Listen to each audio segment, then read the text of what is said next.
Brian Barnett is just a regular guy. He's not a doctor. He has no legal license in any field of mental or emotional health.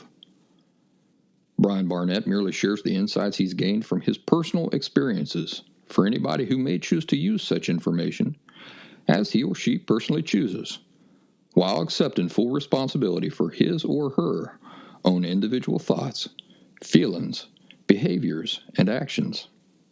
Brian Barnett assumes no responsibility whatsoever for anybody's individual choice to expose himself or herself to any information that Brian Barnett shares, and by listening to this program, you're acknowledging that you, and only you, are responsible for your own thoughts, feelings, and actions.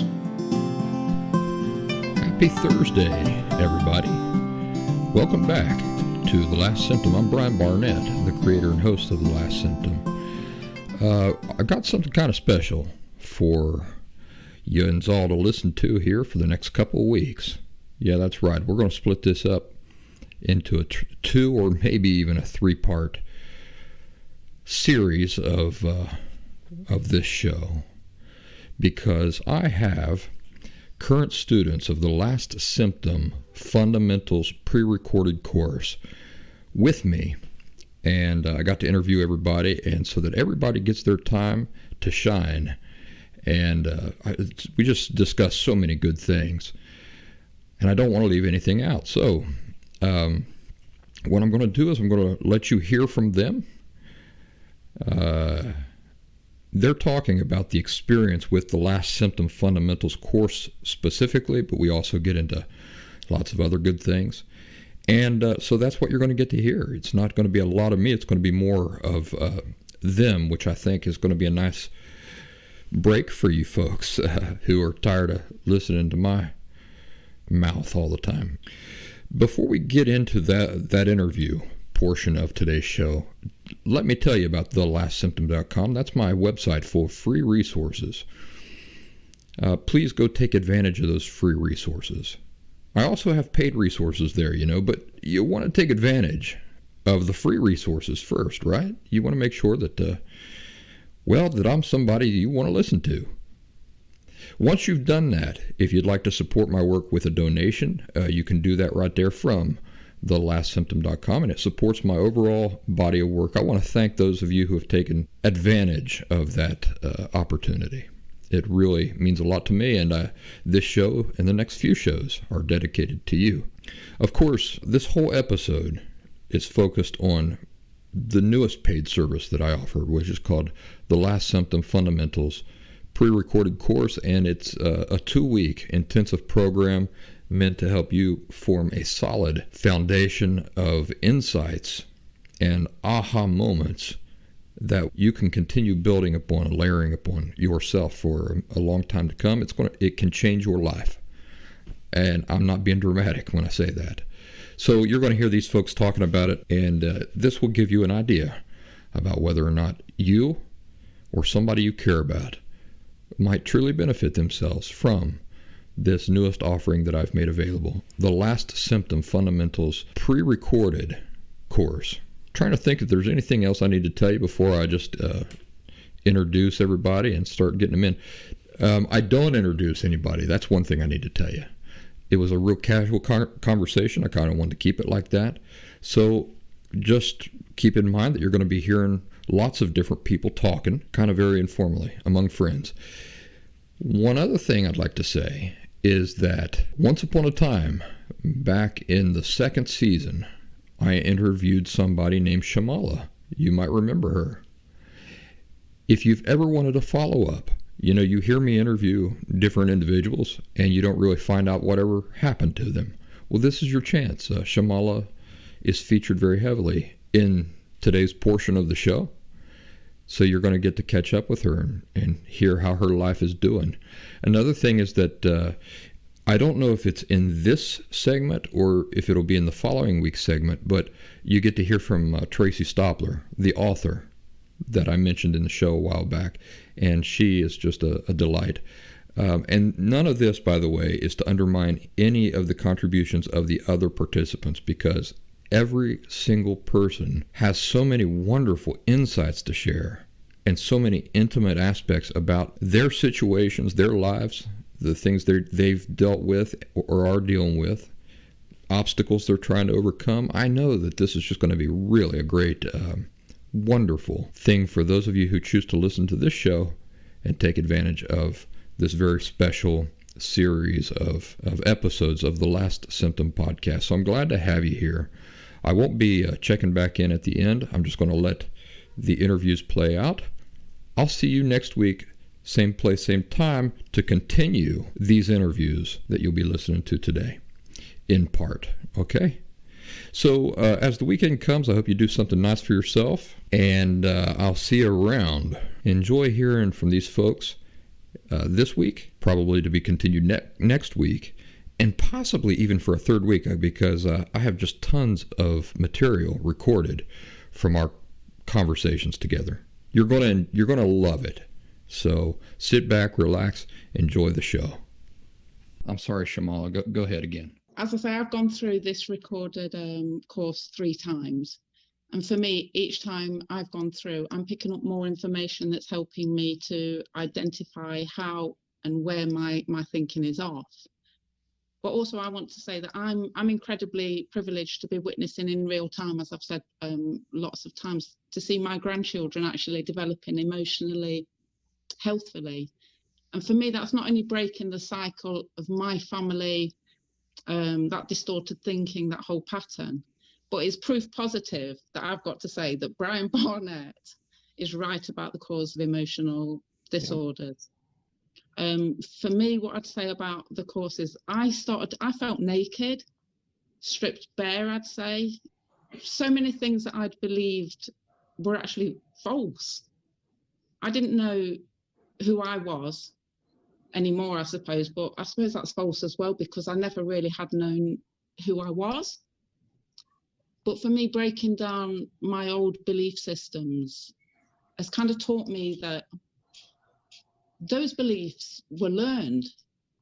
And now I can understand and believe that if they were learned, I can actually correct my understanding. And anybody that's taken the course, I felt alone, kind of almost like I'd describe it as in a barren desert. I kind of felt lost. But each time that I listened, so I'd encourage people to keep listening and going back, is I noticed that my new understanding was actually embracing the things, if you like, that I'd rejected for my whole life. And also feedback from this group, it's been really great too, because I know that everybody feels that same emptiness when we start to uncover the lies. And so I think it's nice. It is nice that we can share that with others. Like the rest of you guys, I didn't know what it was to be a person. I'd not been taught the value of people. I didn't know that I could control what I think about. I didn't know that I was not responsible for other people's feelings, or that other people weren't responsible for my feelings. I didn't know that everybody else had got individual rights, responsibility, and authority over their own thoughts, feelings, and actions. But what this course has taught me is what it means to be a person. I can now recognize other people's circles in the sand and stay within my own.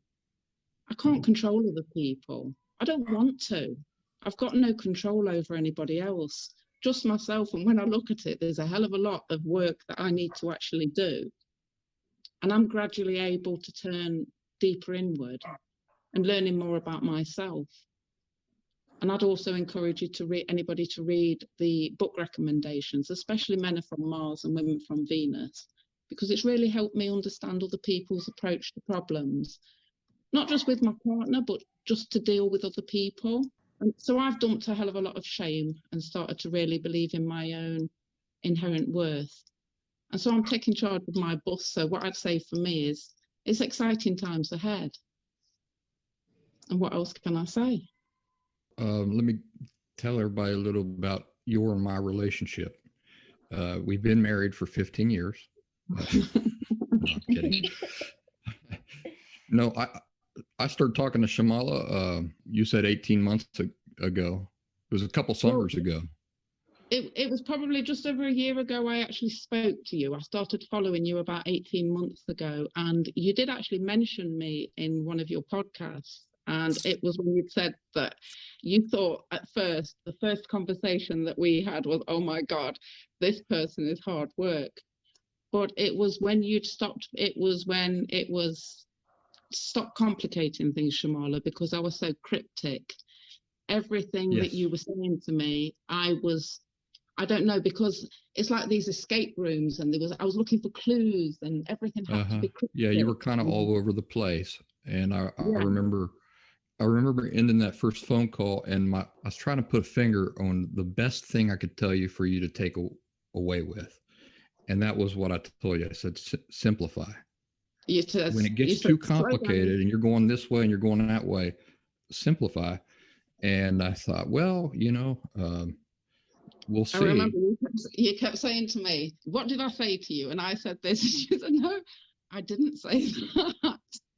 Because I was just adding in and seeking a way around it, a key to this whole disorder. And I just was refusing to look in and simplify. But when I did start to simplify, pull back, that was the first phone conversation. And I thought, well, we'll see how it goes. Then I talked to you the second time, and it was like I was talking to a different person. It was amazing. And it was because she had taken my advice, and she had just really stripped everything back to the bare bones. And it was only 1 week. And the next conversation we had, it was just like, whoa, she's really got this. In 1 week, it was amazing. It was absolutely amazing. So another thing I'd like to say about Shamala is that there is an episode of the Last Symptom podcast where she was a guest, and you get to hear her whole story and everything. So this actually, I'm talking to you guys, but I also got to keep in mind that I'm talking to my broader audience in podcast world. So you folks who are listening, in your cars and stuff, if you want to follow up on Shamala, what episode were you featured in? Season 2. I believe it was episode 42 in season 2. Okay. So there you have it. If you guys want to hear how Shamala's doing after now about a year since we recorded that, this is your chance. This is the Shamala. And, I get people talking about you all the time. I get correspondence about people saying, I really like that episode.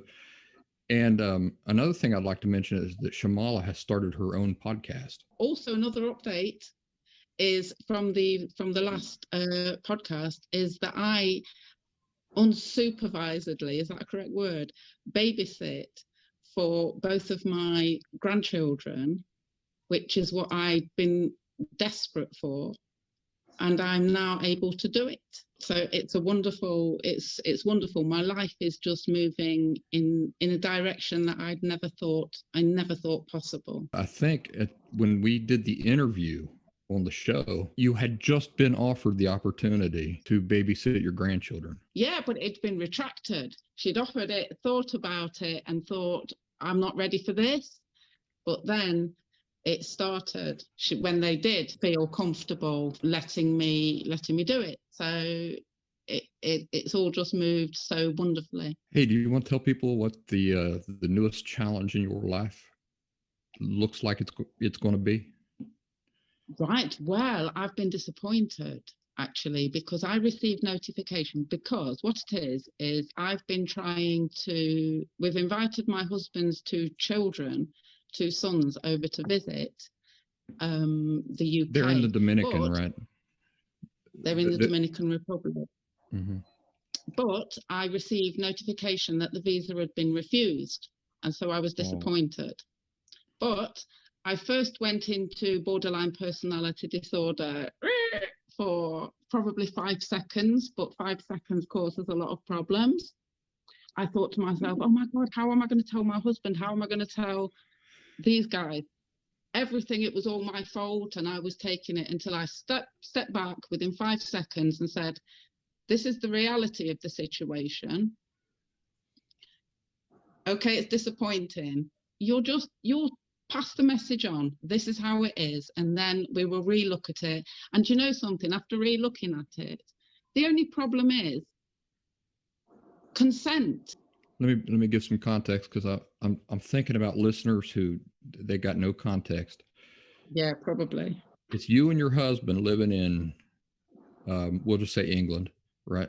And Yeah. your husband has children living in the Dominican, and here you found out that they were possibly going to be coming over to live with you folks. To visit, yes. Yeah. And this was a kind of a big deal for you. Tell us about your attitude about that, having those other people under your roof that you weren't quite used to having. I thought you had a very positive attitude about it. My attitude is that I'm so happy. I'm looking forward to it, because it gives me the opportunity. It really gives me the opportunity to prove my regret. I'm looking forward to. I believe that I'm ready to emotionally, healthfully be the responsible person for children. So you just said that expression there, prove my regret. I really like that. The way I say that is demonstrations of remorse, right? It's not enough to say I'm sorry. We have to make demonstrations of remorse when we're really sorry about something. That's the healthy. What I'm talking about when we commit real crimes against other people. I'm not talking about, I accidentally stepped on your foot. I'm talking about, I ruined your entire life. And you said, I was really looking forward to proving my regret. I see it as, I don't know, because I regret so much what I've done with my children, and I believe in God, and if God gives me the opportunity, because if I could go back and do it, I would. I can't, but if I've got the opportunity to do that for other children, it doesn't matter that they're not mine, because everybody's a human being, which is what the inherent worth is, that I'm starting to really kind of understand and see, that I've got that inherent worth. Everybody has that inherent worth. And if I'm going to take on these children, I've got to give myself to them. And they're the same as my grandchildren. They're people, they're children. And I want to be able to do what I didn't do when I was bringing my children up. So talking to you, it was kind of like an opportunity for you to really gauge where you're at in your recovery. And I remember you saying, I know that there's going to be some challenges and tests and stuff, but I think I'm up to this. I think this is the right time for me to do something like this. That's right. I do believe, I think that, because I recognize when my thinking is off. I don't hate on myself. I can recognize and correct myself. So I'm curious about when you got access to this Last Symptom Fundamentals course, was there anything in there left to learn, or was it just boring for you? Or because you and I, we talked a lot. So I'm just curious, a person like you going into this course, knowing me so well, have you been able to get anything out of it? I have got so much out of it. And especially because I think the way how it flows throughout all the time talking and listening to the podcasts, the shame's still there. But I think for me, because of how far that I'd come already, going into that class, we start looking at the shame, and then where we're going to start picking, and where we're going to be falling down and doubting ourselves and whatever. But each time, so for me, it's been perfect. Good. Pulling it together, and the whole thing. I've gone through it time after time, and I will keep going through it. And there's not one single episode that I would say I don't get things out of. Like I said, I'm real proud of you, folks. I talked to her on that first time, and I thought, ooh, she's got a lot to do. And then I'm telling you, the next time I talked to her, she was a different person, and she's just never looked back since. And I'm forever grateful that you cut out all the crap and all the lies. So I've not had to seek through all that as well, because I've just been able to take your information. Well, if I'm ever feeling bad about myself, I know who to call. There you are. Shamala. She's just always full of praise.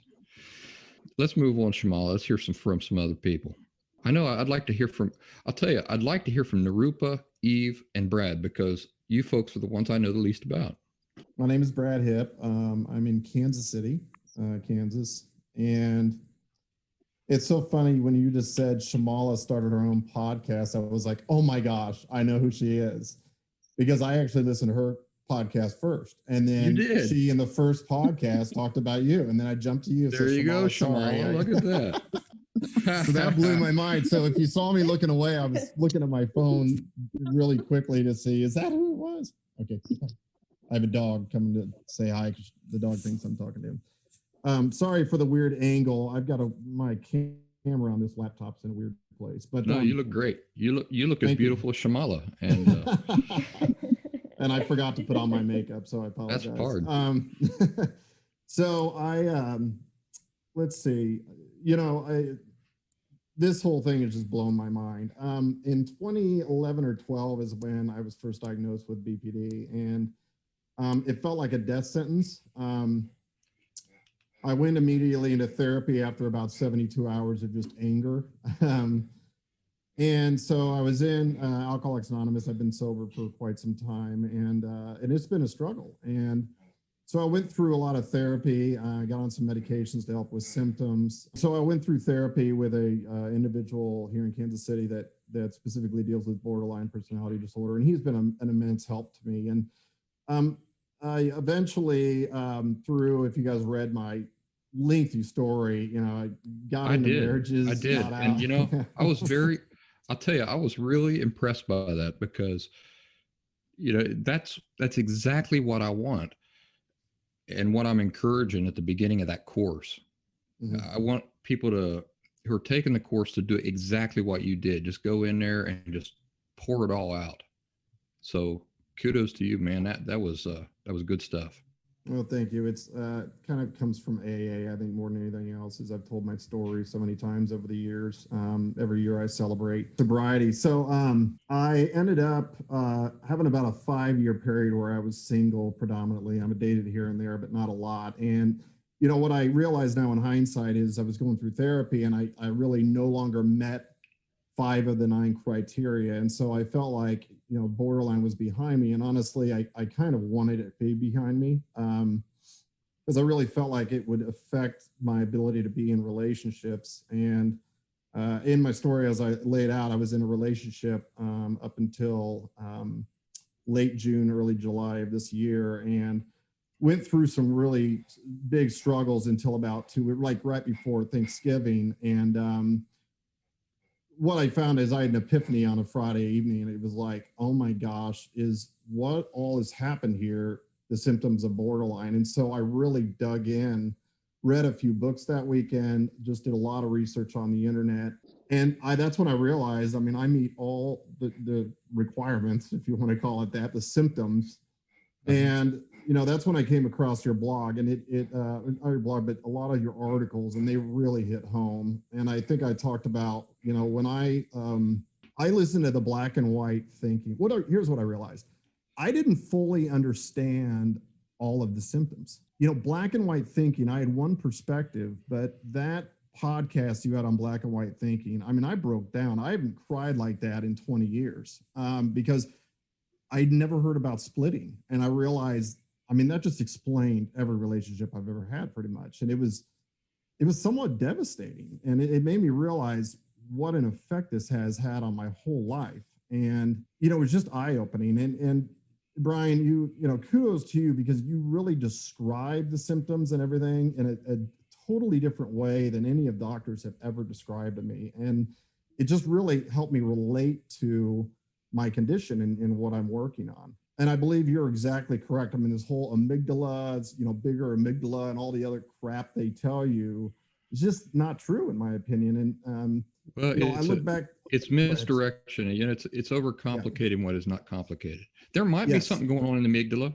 but it's not relevant to us wanting to get better. Yes, I agree. I just overall, I've looked back at my parents. I've listened to the podcast before I started the course about, we have to really realize that our parents were child abusers. And I think back, there have been so many instances that have occurred in my life, even as an adult, where my parents have betrayed me. And in fact, last night, a lot of what I learned in Alcoholics Anonymous is to journal and write out stuff. It's last night I started writing out all those times I remember, because I'm one of these ones that I don't remember. The great majority of my childhood is blocked out completely. Yeah. I just can't get there. But I remember those high points. I mean, where, my parents literally, I felt abandoned. And by the way, your description of adults can't be abandoned really has helped me as well, because that's what I felt like over time. I just, in the end, it's epiphany after epiphany every day. I mean, I take the dogs on a walk every day, and I'll listen to a podcast. So I've been listening to those, and I've got day 2 down now from the fundamentals course. I'm just looking forward to getting more healthy and really understanding what's happening, because it is, from a family dynamics perspective, it has all come together for me now. Good. Luckily, my sister, she has, I think, been listening to your show. I'm guessing she hasn't gone to the episode where you talk about your siblings probably didn't escape.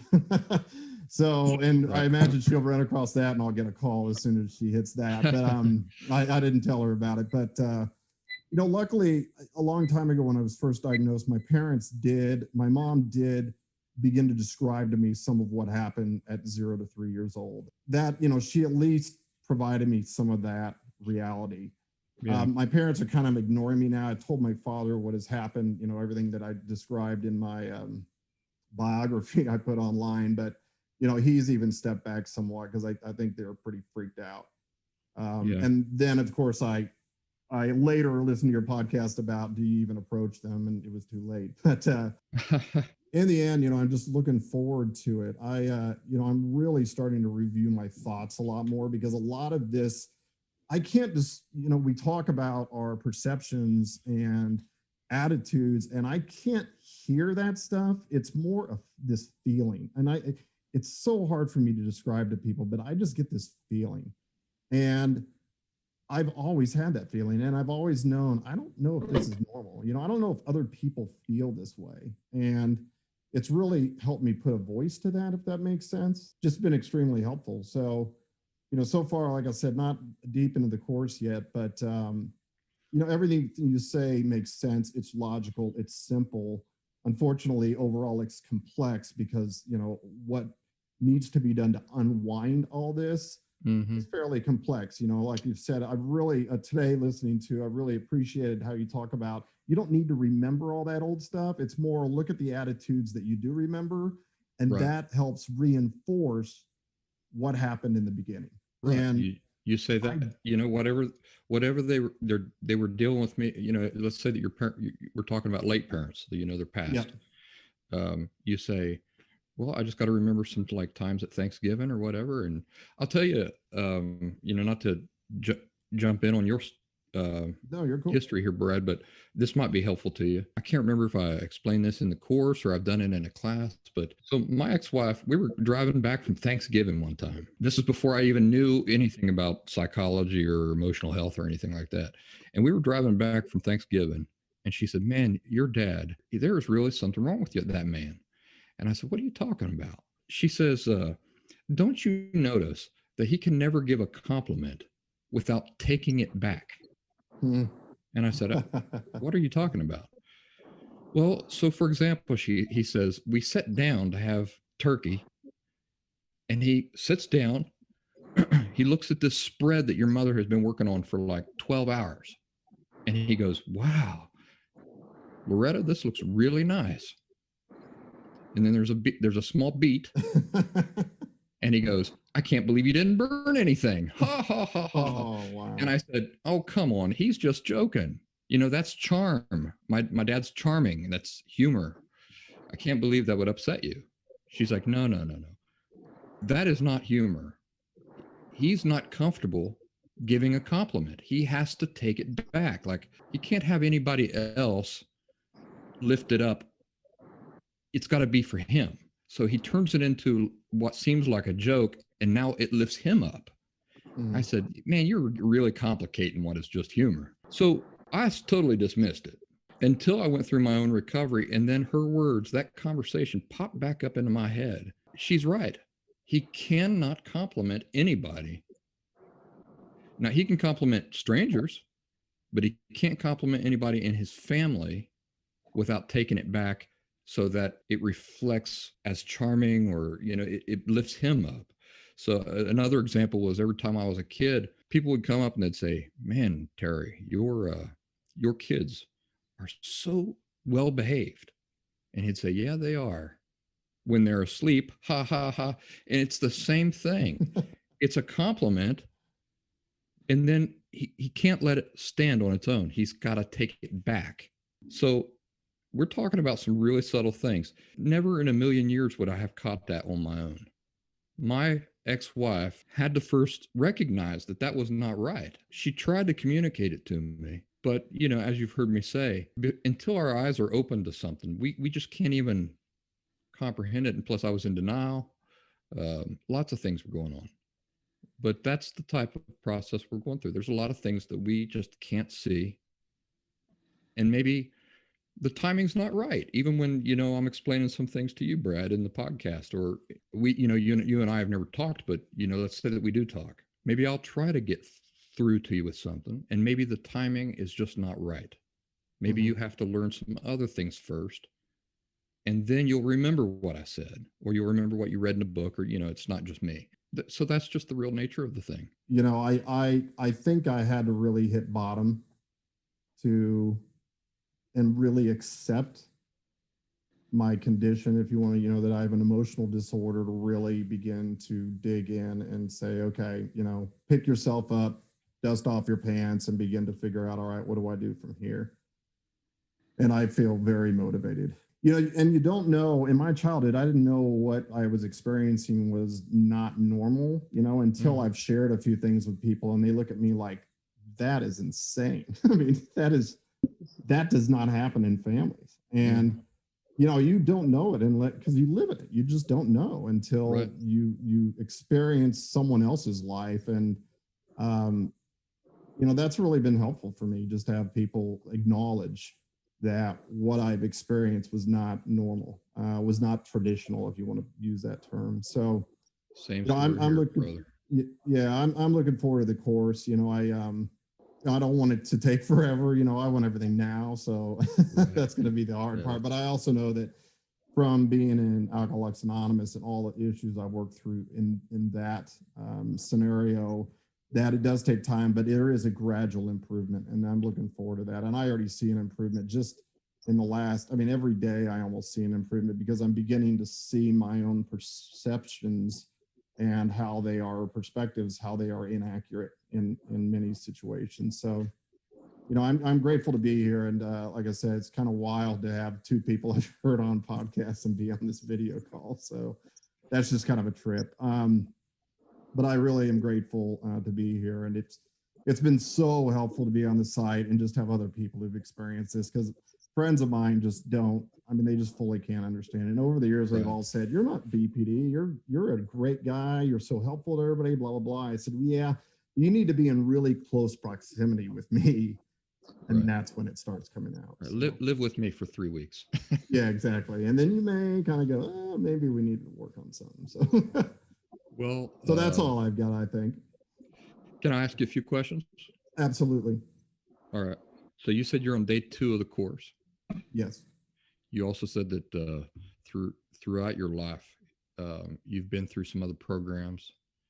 I'm just kind of curious, are you seeing anything that is maybe beneficial in ways that those other programs are not taking this course? I know you're only 2 days in, but just kind of, what are your thoughts about it?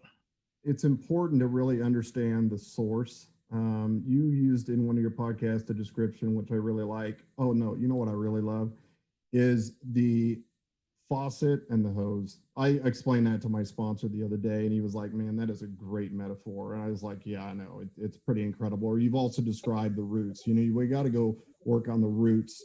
The branches will grow naturally from the roots. That's been extremely helpful, because most of what I've done with my therapist, I've never done DBT. Frankly, I didn't even really know much about it until I started doing all this new studying. And so my therapist and I, we mainly, just talk things out. And I've always been, I know a lot of therapists, historically don't like to work with borderlines because, or folks with emotional disorders, because they may not be able to see their shit, for lack of a better term. Hopefully you don't have to bleep that out, so apologize. But it's I have my settings so that I can say anything. I can say the worst things and they still have to publish it. That's awesome.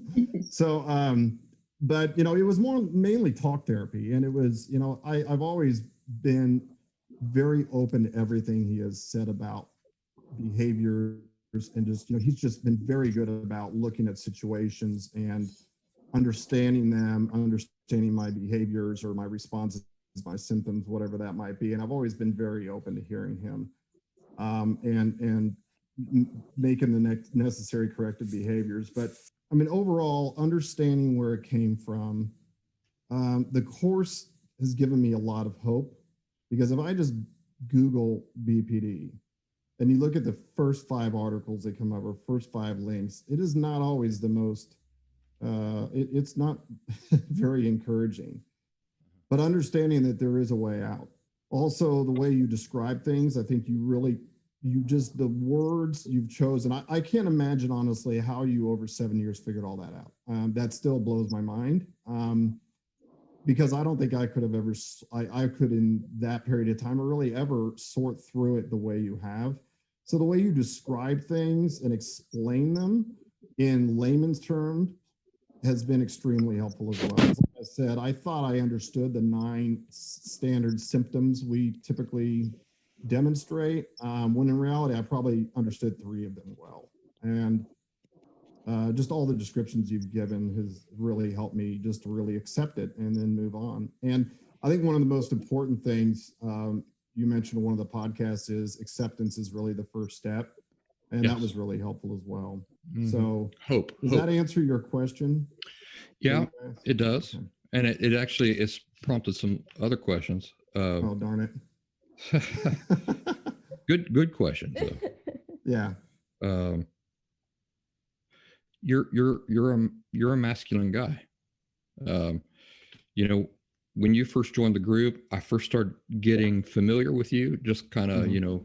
Once you joined, you kind of drew my attention. When you signed up for the Last Symptom Fundamentals course, you definitely drew my attention. And I said, this is a masculine person. One obstacle for me was, I don't know how to say it, kind of envy. I didn't want to put any other man above me or even on my level, to be honest with you. Mm-hmm. So here I am. You see me and the work that I'm doing. It took some humility, I would say, for you to say, well, I'm going to listen to this guy. Mm-hmm. Did you experience anything like that? Or are you just naturally a humble person? I don't know. I think in the end, once I figure that something's wrong or that something needs to be corrected, I just jump all in. So no, I didn't feel like that at all.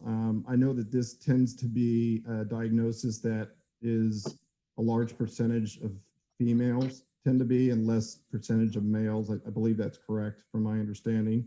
Well, let me correct that. Okay. More women than men go to therapists. Yeah, that makes sense. All right. That's all that is. It's not that more men than women have it. Or I'm sorry, it's not that more women than men have it. It's that more women than men are willing to talk about their emotions and stuff like that. That makes sense. So of course, that's what it's going to show. Well, more women have this, and that's not what's happening. What's happening is that women just naturally are more curious about these sorts of things than men are. And, what cultural or whatever, men, we're just not eager to go and explore these sorts of things as much as the female persuasion. Well, I did grow up in a family. I think they knew there were problems early on, and so I was introduced to therapy pretty early. So I've always been very open, sensitive. I've been a sensitive person is probably what I would best describe it. Uh-huh.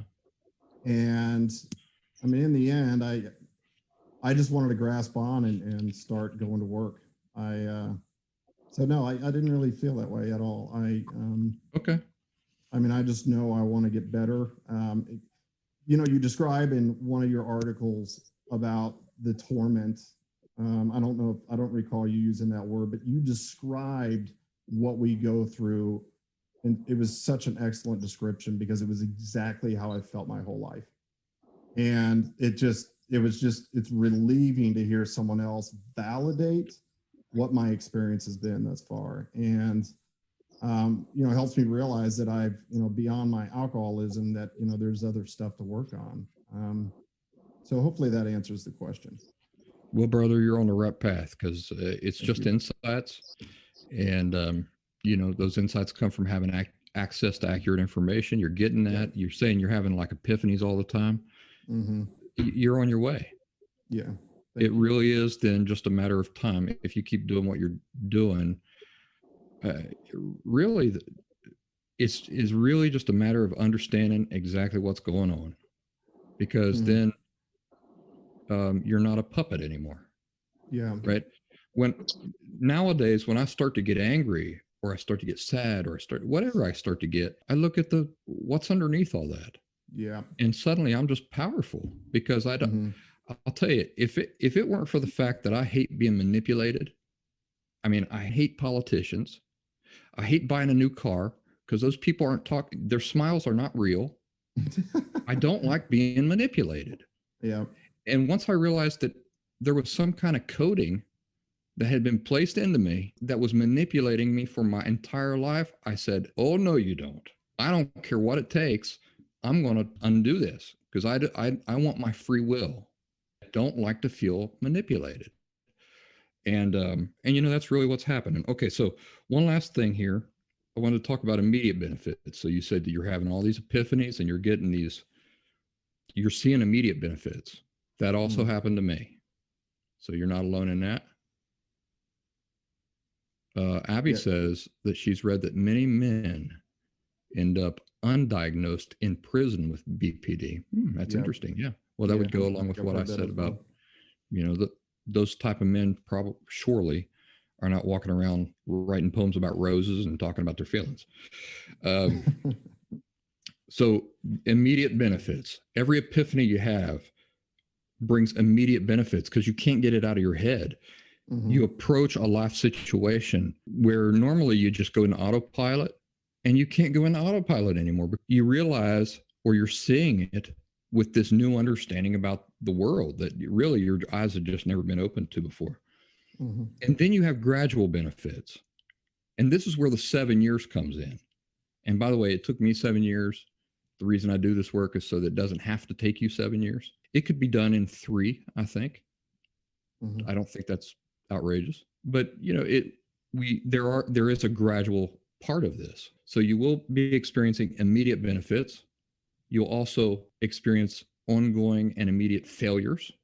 So even though you understand a thing, you will disappoint yourself many times. That's why I tell everybody to have compassion with themselves. It takes time for you to adjust your approach to life, right? Because some of us, we have 40 years. Some of us have longer than that. Approaching life in one way. It's routine. It's habit. So we do have these immediate insights. We get forgetful. We get caught up in a moment and we resort to habit. It takes a while to work that out. Mm-hmm. While we're doing that, we have to say, you know what? I forgive myself for that. That's to be expected. Mm-hmm. And then the real gradual benefits are we understand something new, but it might take several years for us for it to just completely integrate with who we are. Yeah, so become the automatic reaction. Yeah. It becomes automatic reaction. And sometimes, there are reactions that we have and we go, man, that didn't work. I mean, you do try something new based on the way you see the world now, and it doesn't work.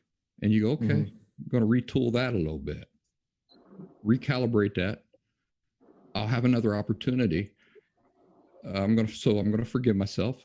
I'm making that recalibration next time, and it works. And you go, okay, well, that's my go-to now.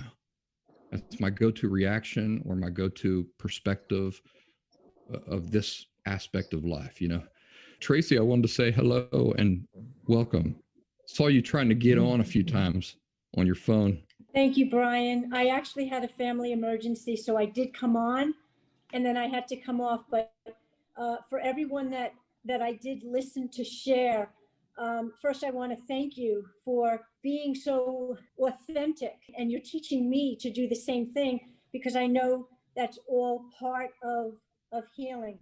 So far, Brian, thank you. I'm really enjoying the class. I really appreciate it. It looks like you're walking underwater. My back is out. This is part of my PT. Oh, okay. I was really that's why I stayed off camera, because I could see that it could be very distracting. No, not at all. Not at all. I wish I could walk on water, not underneath it, but no, can't do either. Let me introduce you. Tracy is the author that sent me a copy of her book, The Ropes That Bind. Oh, yes. And I talked about her on the yeah, that's awesome podcast. She's up there. You're in New York, right, Tracy? I'm in New York. Yes. Mm-hmm. So nice to have her. And it's interesting because Tracy does not identify specifically with having borderline personality disorder. And the protagonist in her book, a lot of that really happened. That's her. She's the main character in that book.